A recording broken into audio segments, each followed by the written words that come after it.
Okay. Just going to open my slideshow. So welcome to the meet and greet. I'm sure most of you have been part of this core group back when the Kims were leading it. And if you're new to it, we welcome you. So it's good to see all your faces as we have our first meeting in a long time here. It's been a while. Before we get going, I'm just going to do a land acknowledgement. So in the spirit of our journey to promote reconciliation, we'd like to honor the truth of the shared history and acknowledge the many First Nations, Métis, and Inuit who have lived in and cared for these lands for generations.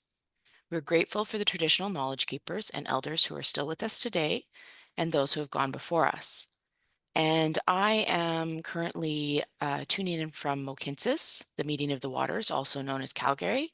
And Calgary is on the traditional lands of the Blackfoot Confederacy, including the Kainai, Siksika, and Piikani nations, the Yahe Nakota, including the Chiniki, Bearspaw, and Goodstoney nations, and the Tsuut'ina.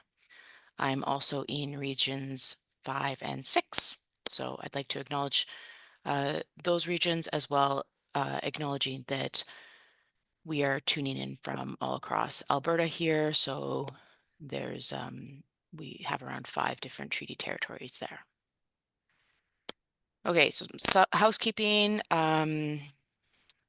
As mentioned, we will do some recording, but we also want you to share too. So we'll do some circle conversations. So please feel free when Marilyn and I are prompting you to unmute yourself and you can chat in the group circle, or if you feel more comfortable with the chat, that's okay.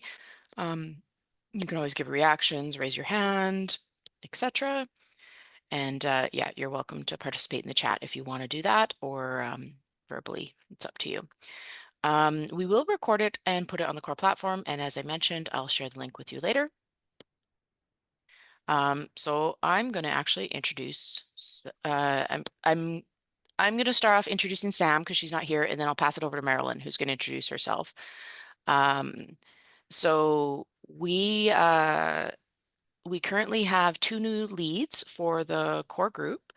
I am the Healthy Age in Alberta Engagement Communications Specialist here, so I help facilitate the work of the core group leads and what they're doing out in community. So I'm very happy to support Sam and Marilyn in the work that they want to do with this emergency prep group. I have some of my colleagues in the room here, Michael and April, who were as part of Healthy Age in Alberta. We're doing some emergency prep strategy work. So we have some exciting things going on there. But I'll introduce Sam. She had something come up last minute, so she's not actually able to join us today, and she sends her regrets. But she is living in Fox Creek, and after relocating from Edmonton in 2023, her first career was at Sheriff Communications Officer. And after working in command centers for major provincial events, she chose to go back to school for emergency and security management. She's also completed school in occupational health and safety and sociology, and she's currently in the emergency and safety coordinator for the town of Fox Creek. She's on the board for the town's community and audit learning program, KELP, and volunteers as a victim services advocate. Building a strong sense of community and sharing information is a big passion of hers. In her free time, she has 2 dogs, loves to read and garden, and enjoys traveling. And her last big trip was the Galapagos Islands. And that's Sam, and hopefully we get to see her the next time around. She sends her regrets. And I'll pass it over to you, Marilyn, to talk about yourself. Hi.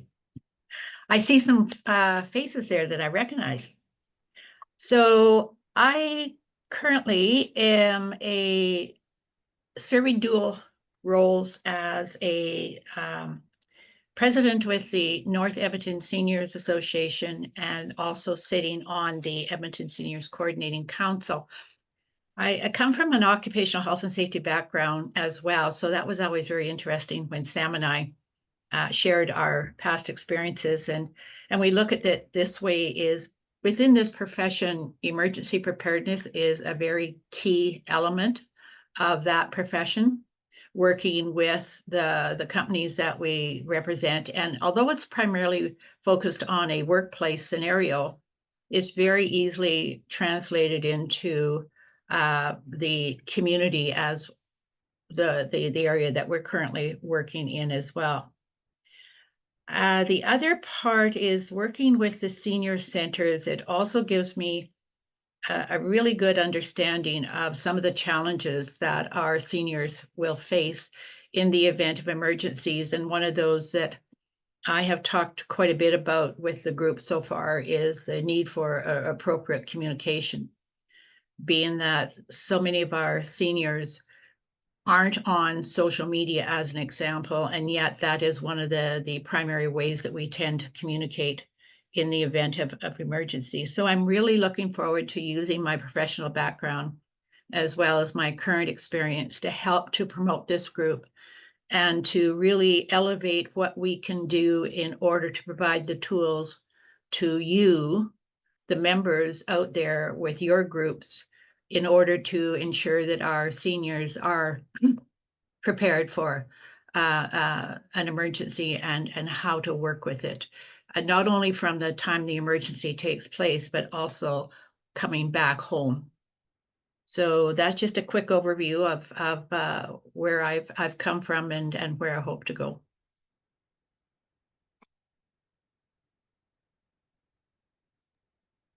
Thank you, Marilyn.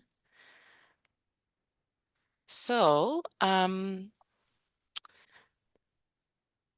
we're hoping we just want it to be a more casual conversation today. I'm going to give you some history about what's happened with this group. I know some of you have been part of it for a long time and know that it took a little bit of a hiatus there for a bit, and some of you are new. But this group in core has been running for quite a few years now. Um, it was originally led by two Kims, um, Kim S and Kim B, and they were the leads of it. And they actually retired just about a year ago here. So we haven't had an event for a while. Prior to their retirement, they had been leading a lot of webinar style sessions on different topics that everybody was interested in, with a bit of conversation. So when Marilyn and Sam came on, and we were chatting about where we want to take this group from there, we thought it was really important to reach out to the existing group members as well as folks that are new, maybe not part of the group currently, but still interested in this work for the province, and see where we want to go with this group, where we would like to have it more as a community of practice and not just webinars alone, but have those spaces for discussion and collaboration.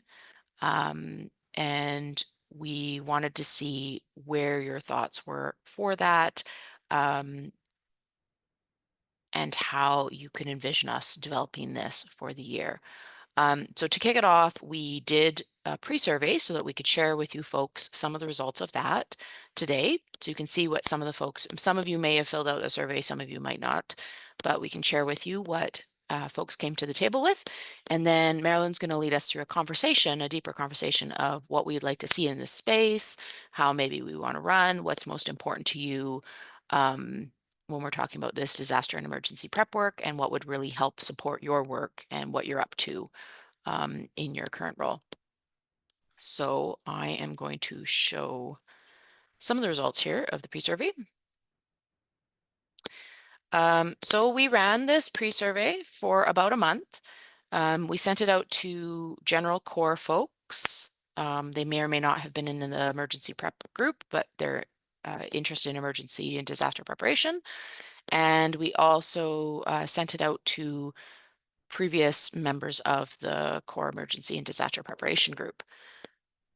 So what came back with what folks would like to see is they're looking for things like shared experiences, sharing some of our lessons that we've learned and best practices.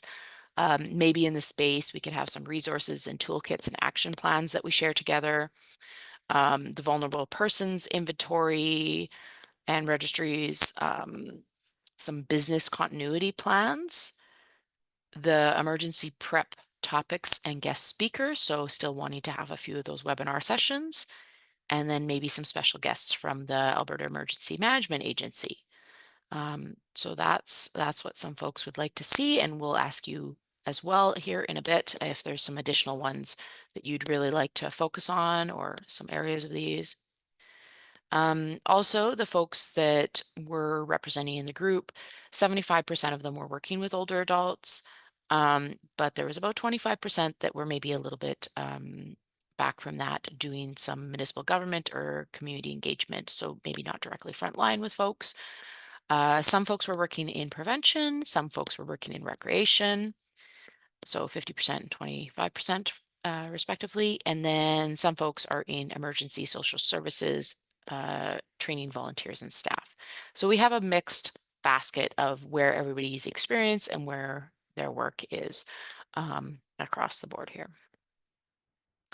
Some of the emerging issues that we're seeing across the province that folks reflected on are access barriers, specifically access barriers to content like resources, um, toolkits, who to contact on certain times, the information shared, service delivery, dedicated resources, so like consistent resources across the province, emergency plans. Some folks were dealing with a lack of leadership in those emergency and disaster times and the consistency of the plans. So it was a bit confusing what they were doing. Information did seem like a really big one here of folks just being able to access the right information at the right times. Funding for this work and staff shortages. So you can see that. What major emergencies do folks mostly face in their organizations? So you can see it was pretty even for a lot of them for, water mains, hosting evacuees, mobility challenges, electrical shortages, water shortages. Extreme heat and cold had a bit more. Gas leaks, wildfires, train derailment, and flooding had a little bit more. How are folks currently receiving the information? A lot of folks are getting it off of social media. Some of them are getting off our core platform and other apps. But it really seemed like social media, emails, and maybe just cable news were some of the bigger points where folks were receiving that. Some of them were receiving them from the national Alberta and municipal alerts trails. And then again, how are they sending out the information? A lot of social media is where they're sending out the information as well as their newsletters. So those were the two big ones of how they're passing that on to the folks that they're serving. And you can see there's other options there as well. So when we were talking about what tools might be useful, and we'll talk more about this specifically as well, but these were some of the suggestions from the surveys. So some network contact lists, and even maybe specifically in certain regions, so that folks know who's doing things for food security or relocation or who's practicing in certain areas in those areas. Action plans, some best practice guides and sharing. Some how-to tools and customizable documents that folks customize to their regions or their cities or towns or municipalities. Some document sharing and some emergency management protocols. So it did seem like there's some opportunities there for us to work as a collaborative and decide what this could look like as far as what would be most beneficial to folks. And then we did actually survey when it was best to meet, and you can also weigh in if you didn't have a chance to weigh in the survey. But it seemed like during the standard work week, Tuesdays to Thursdays, and in the afternoons. So that's why we're meeting today on a Tuesday in the afternoon, since that seemed to work for folks. Okay, that is the survey results. So I'm going to pass it back to Marilyn, who is now going to lead some conversation about this. And if you didn't have a chance to weigh in on that survey, you'll definitely be able to chat with us right now. Thank you, Stephanie. Yes, as you can see, the results left us with a wide range of possibilities. And what we need to do as a group is to find a way to focus in on a direction that we want to go some of the discussions we've had is around creating almost like a timeline. Is we spend the next 6 months looking at things that are around prevention, for example. And then there is the preparation. How do you prepare yourself for an emergency? So we're familiar with all of the lists that you should have of things that you can grab, your jump kits and so on, or even if you have to shelter in place, because there's different types of emergencies. Some you will be, having to leave your home, and others you will be sheltering in place. And then it is what to do during the emergency, is who to contact and how to find that relocation if you have to relocate. Uh, other types of things that are associated with having to move quickly out into an unknown area.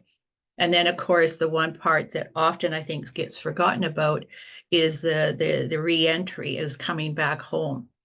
And how do we help people with that? Because that's a whole other process.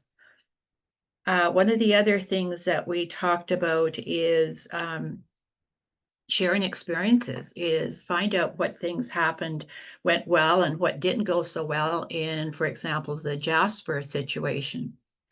Talking to Sam, she mentions that even things like Fort McMurray, where they're still dealing with the aftermath of that fire.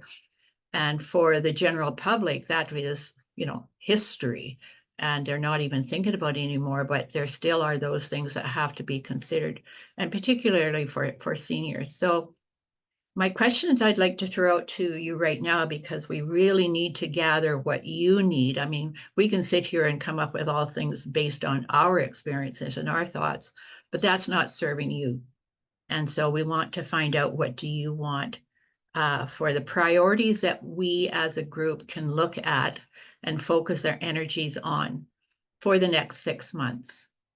If we're looking at, 2 or 3 more webinars, what should we be talking about? Do we want to bring in third parties, for example, like Red Cross, who might give us some help in that regard?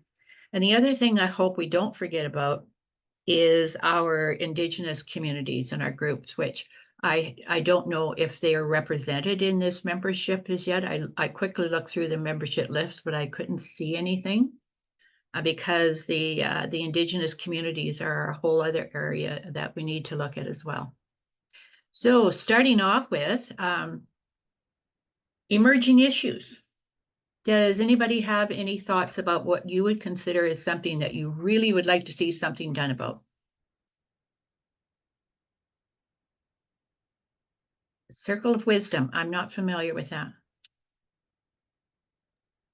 Yes, I believe they did get invited to this. Okay. Emerging issues. Hands up.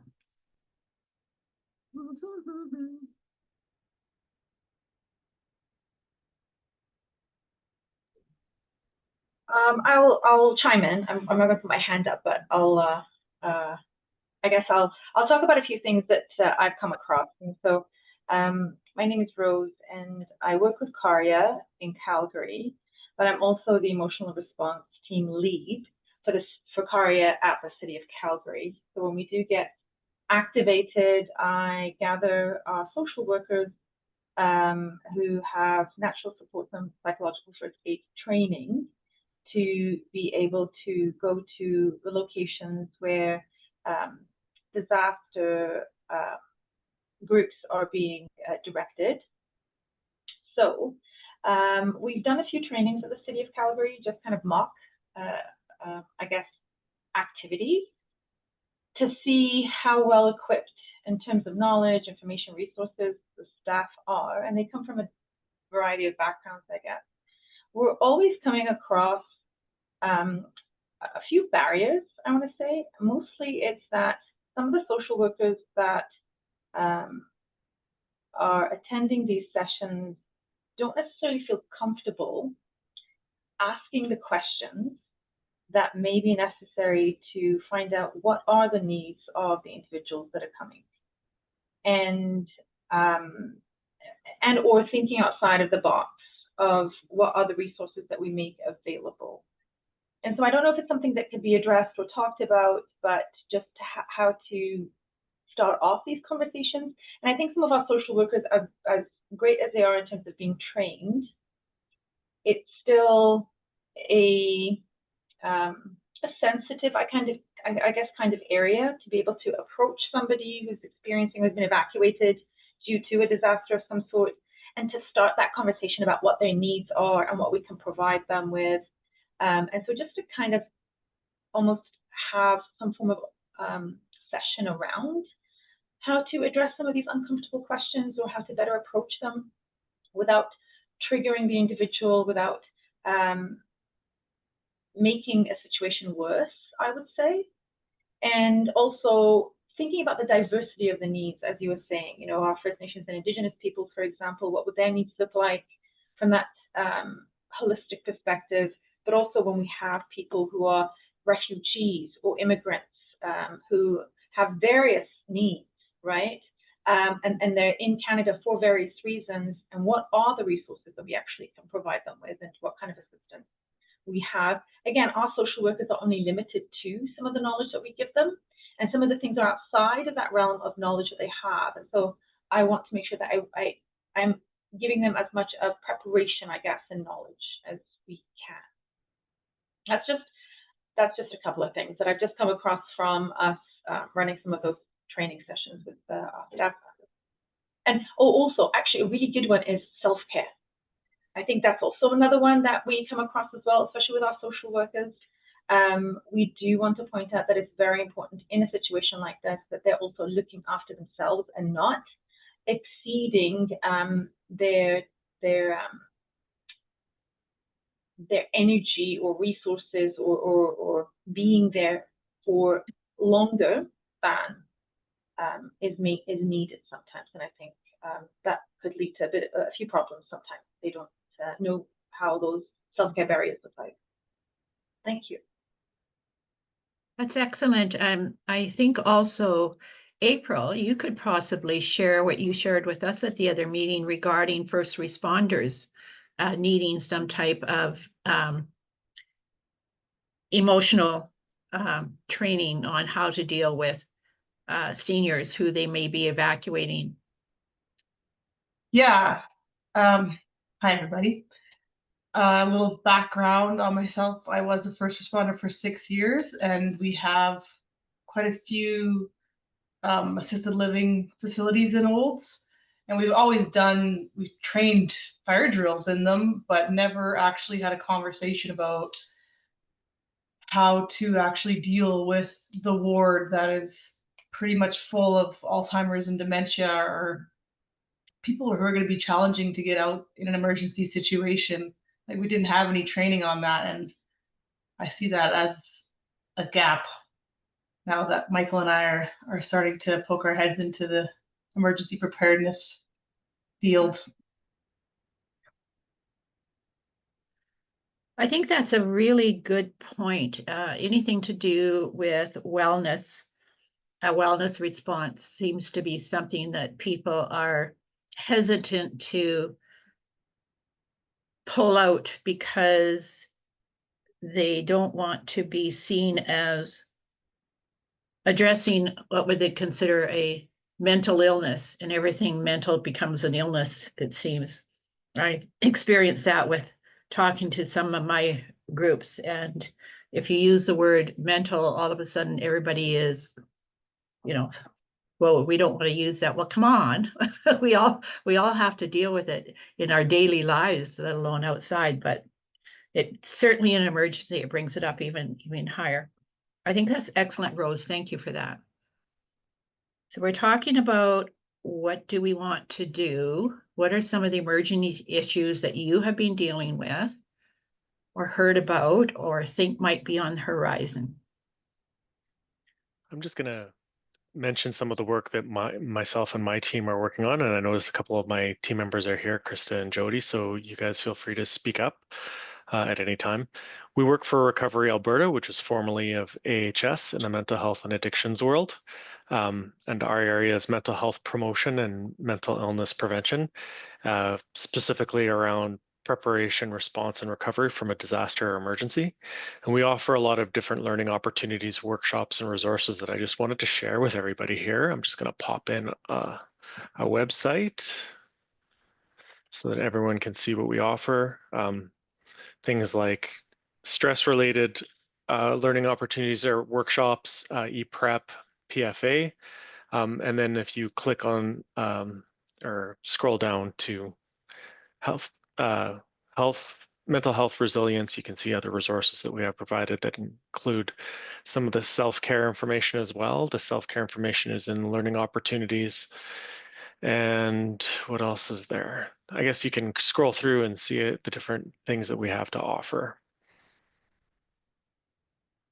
Yeah, and I just wanted to mention, as someone had mentioned, Indigenous communities, we also have some Indigenous language resources there, as far as disaster brochures and a stress in your health resource as well. And so we continue to try and, expand our ability to meet the needs of traditional languages as well.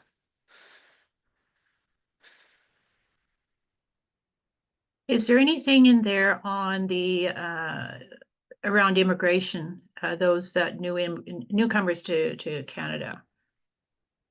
Nothing specific to that, although a lot of our workshops are translated to different groups that we work with. So we have some Chinese Okay. translation and other translations as well. Are these workshops available throughout Alberta? Yes, And are they virtual? virtual, yep. Okay. So I just thought if I could jump in, sorry, really quickly, just to kind of build on Graham and Krista and Jody. Here in Edmonton, I actually facilitate those workshops of emergency preparedness directly for seniors. So I will go out to senior centers and facilitate emergency preparedness courses at each of our senior centers. So we've done already, I want to say 3 in Edmonton since January, and have a few more scheduled for the next part of the year. So it is something I typically do it in person. It can be done virtually. It can be done for large groups, small groups.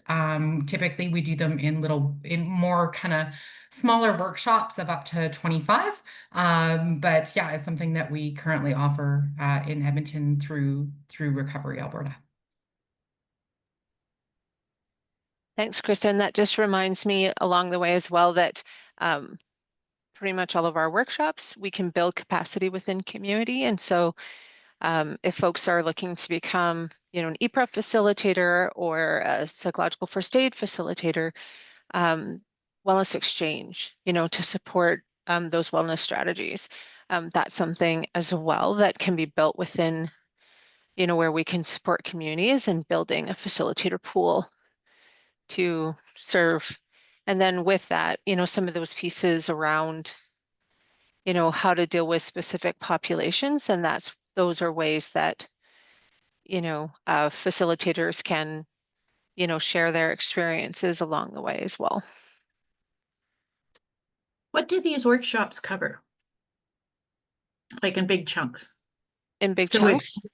Yeah. So we talk about, for example, the prevention, and then the preparation, and then the event, and then the reentry. Or is it focused in on any particular thing?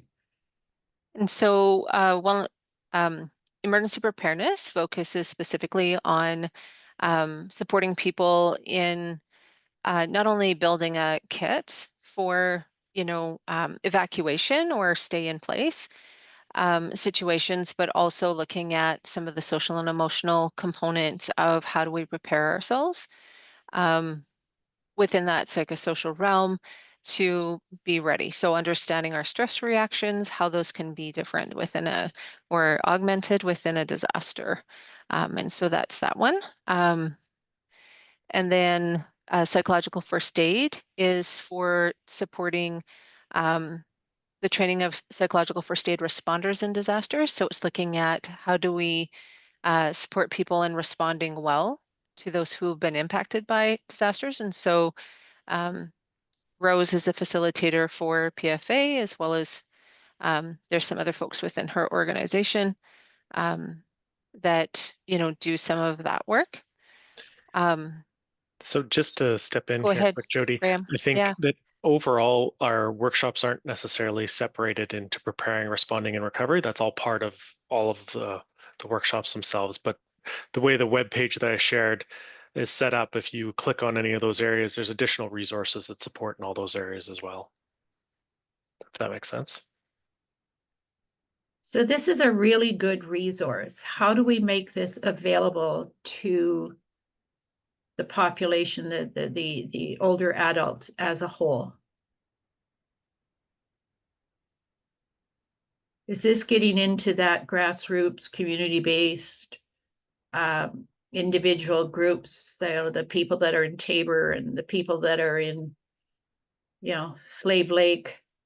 Is how do we get to the grassroots with this really good stuff? Yeah, Large. our overall goal is to support all Albertans, so we don't have any kind of restrictions. Anyone is welcome to participate.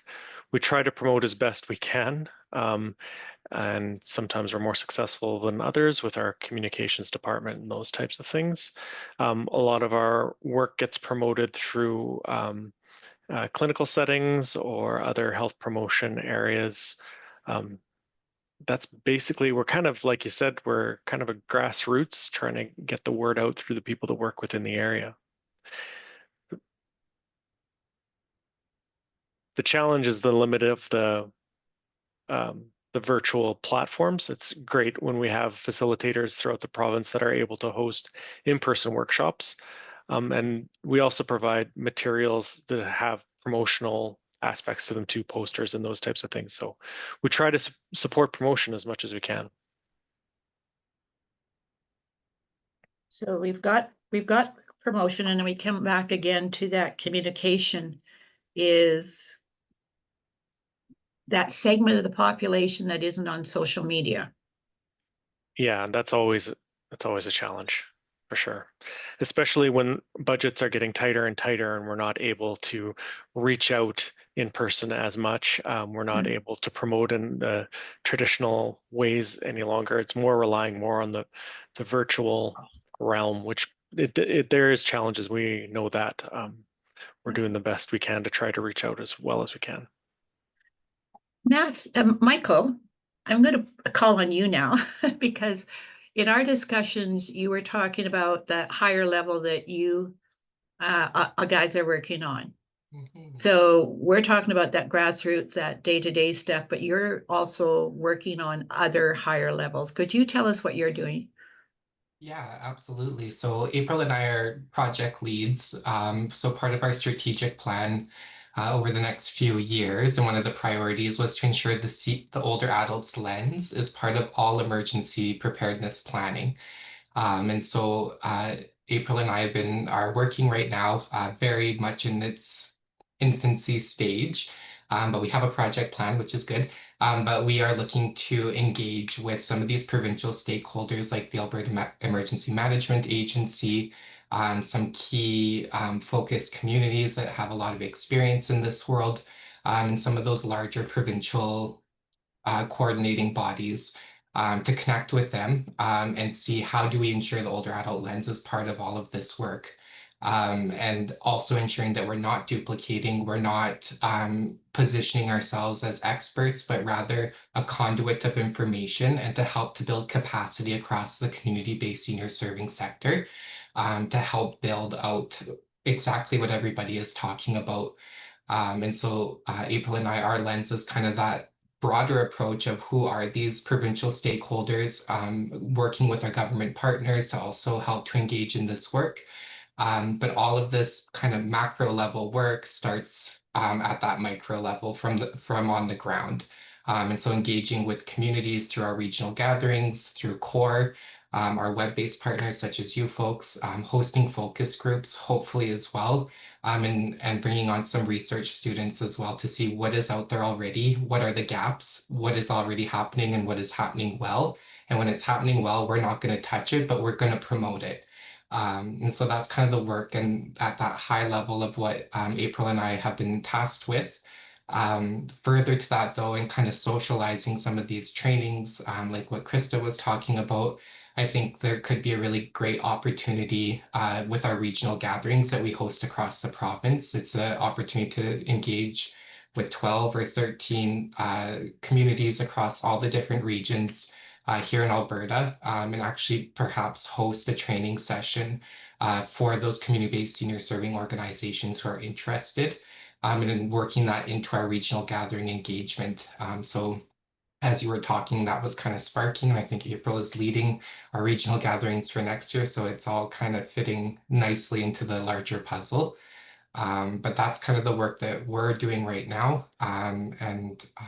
Yeah, hoping to we're really in that discovery phase right now. So are these opportunities for networking for Recovery Alberta and yourselves? Or have you two already connected? Here and there, I don't think in a formal capacity. I know Chris and I had a good chat in where were we in Westlock for the regional gathering, and talking about some of this work and the opportunity that Krista can bring perhaps to regional gatherings in the area. And so nothing formal, but I think this conversation is starting to kind of light that fire to say, okay, we're starting to understand where the connection points are, and how we kind of pull everybody together. And how would your group support and help Rose in her challenges? So I think that kind of that emotional, so like I used to be part of the emotional wellness response team in Calgary as well, under SEMA. So Dr. Jody, we probably have met in passing through some of those debriefs. But I like that wellness response training is something that I would love to see roll out across Alberta, and working with municipalities to really have this outside of just Calgary. Because I've got to experience firsthand the impact that makes.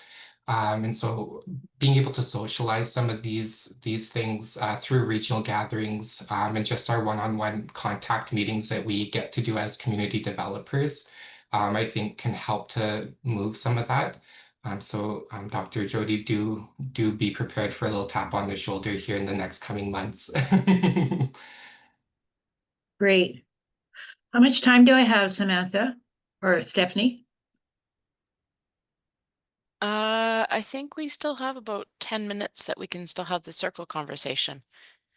We did have a little bit of time set aside for some of you partners if you want to share what you're currently up to, but I think folks have also been doing that as we go along. So yeah. Okay. Sharing experiences. Would this group be interested in having third parties come to the table to share their experiences at the different stages of a emergency? And one of those, go ahead. Maybe before we jump into that question, Marilyn, I noticed Krista had her hand up and she didn't get a chance to wrap up with that previous stream there. That's okay. It actually kind of leads into Marilyn's next point. Okay. I feel that some of the groups that are also doing work in these areas, that we have a need to better tie those groups into the work. So for example, during Fire Safety Week, I was able to sit in with the fire chief and to learn about some of the fire hazards, I guess, that they were typically seeing trending here in Edmonton. And just to see some of those stats and learn that there were the majority of fires in Edmonton went undetected by fire sorry, what's the word I'm looking for? Fire alarms. And so kind of like learning some of those stats, it's like, how are we teaching and how are we sharing information about fire safety as part of the emergency, prevention piece before we're even talking about having to develop kits or evacuations? Like, how can we be tying in some of these other pieces of work that's being done in these areas that are already relevant to the work that we have, especially when we're out in community and facilitating these sessions, is how can we be adding some of that material into these sessions for engagement, especially with older adults? So we're talking about the prevention part. Yeah. Yes, I had the opportunity to sit in on Amazing Elders that is run by Sage at one of the community hubs in the east part of Edmonton. And they had the fire department in talking about that as well.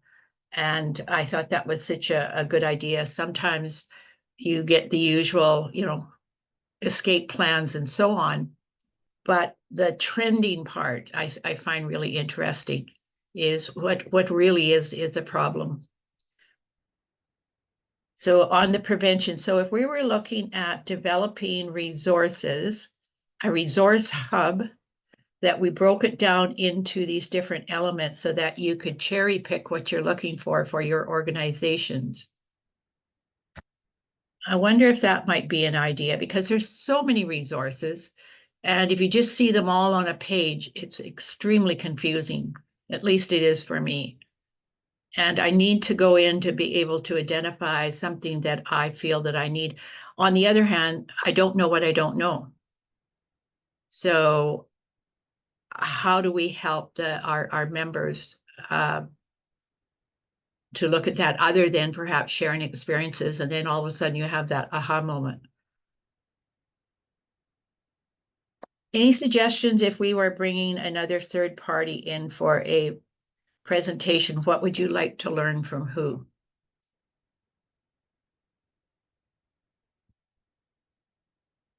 So we talked about the mental health. We talked about the fire prevention. I think it would be interesting, and we chatted about this last week, to have somebody from the emergency response department or whatever of Jasper to come chat with us and hear about any challenges they might have faced. And that'll definitely help us in the preventative aspect. And I just gotta say, Recovery Alberta, like, I knew you guys definitely offered a lot of amazing programming, but I didn't know how much emergency response stuff you guys offered. So that's really, really great information. Mm-hmm. Maybe we'll have them do a presentation. Right, Graham? Yeah, for sure. No, we could do a general presentation, or we can make it a little bit more specific into some of the areas that we work in. It sort of depends on what you're looking for. Well, we will discuss that with Sam and Stephanie, and you may be getting a call for our Sounds next good. webinar. Sure. Okay. Learning and professional development. That was another thing that was in our terms of reference. And I'm not sure what this group would like to see as far as, we talked a little about the learning by hearing experiences from past events. Professional development. What, Stephanie, do you know what they were looking at when they brought that one forward? No, they were not specific about that one of what professional development they would like to see. Somebody did mention, though, webinar formats for some of that content. And I know we've mentioned already a few different interesting topics that could be along that.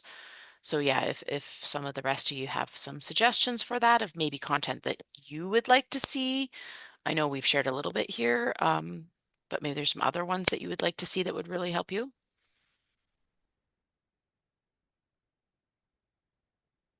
I know that I looked also at the work plan that was attached to that email that you sent, and perhaps we could send that out. I don't know if that is for general distribution or not, Stephanie, but it has some really good information there about the general overall terms of reference of what the intent of this committee is.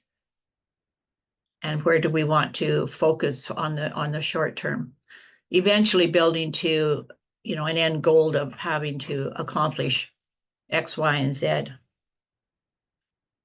Well, I don't have anything else here that I had on my list that I wanted to bring up. We talked about emerging issues is we'd like to hear from you. And again, if you have something that comes to mind that you haven't thought of at the moment, but when you take this back to your group and talk to your groups and somebody else may have an idea, is please let us know, because we really want to make this a boots on the ground committee.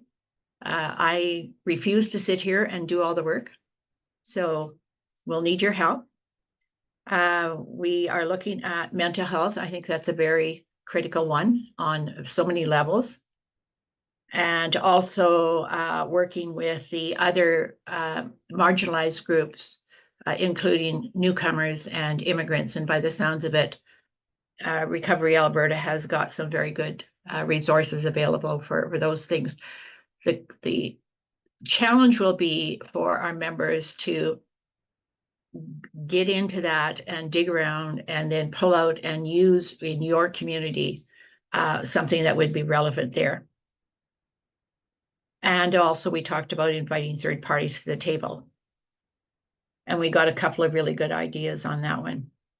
Last question I have is, I know that I always like to walk away from something like this with some tools in my pocket. What kind of tools are you looking for to take away outside of our general conversation and some ideas floating around? What do you need to take back to your group in order to make your purpose more meaningful? And Hillary, I saw your hand up, so feel free to also talk here, even if it's not in relation to the current question. I can maybe jump in at the end once you guys get through this question. Okay. Well, I'm at the end. Okay, I'll jump in now. Thanks for having me. I'm new to this group, not new to emergency management. I worked with the two Kims that started this on some pilot projects and have been doing some stuff in the background. But something I wanted to share with your group that I came across. So there was talk about newcomers and maybe different populations that could benefit. And when I was meeting with Manitoba, they have something called an ERIC package. And they have these stickers that they put on doors for people who have trouble communicating, whether it be from cognitive challenges, medical, or they can't speak English very well.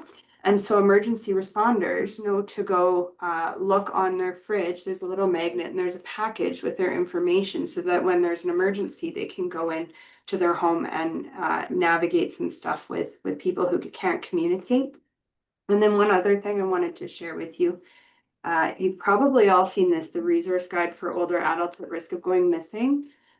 Here in Cochrane, so we worked with the Kims when they were launching this, and we're in the process of adapting this for rural communities. So this one was created based on CPS with Calgary Police Services. So I worked with RCMP and Provincial Search and Rescue to add in some additions so it's more relevant to what we might be experiencing here in rural communities, along with victim services and how they're involved. And so we're getting ready to print and release this. And I'll share it with your group once we have that together.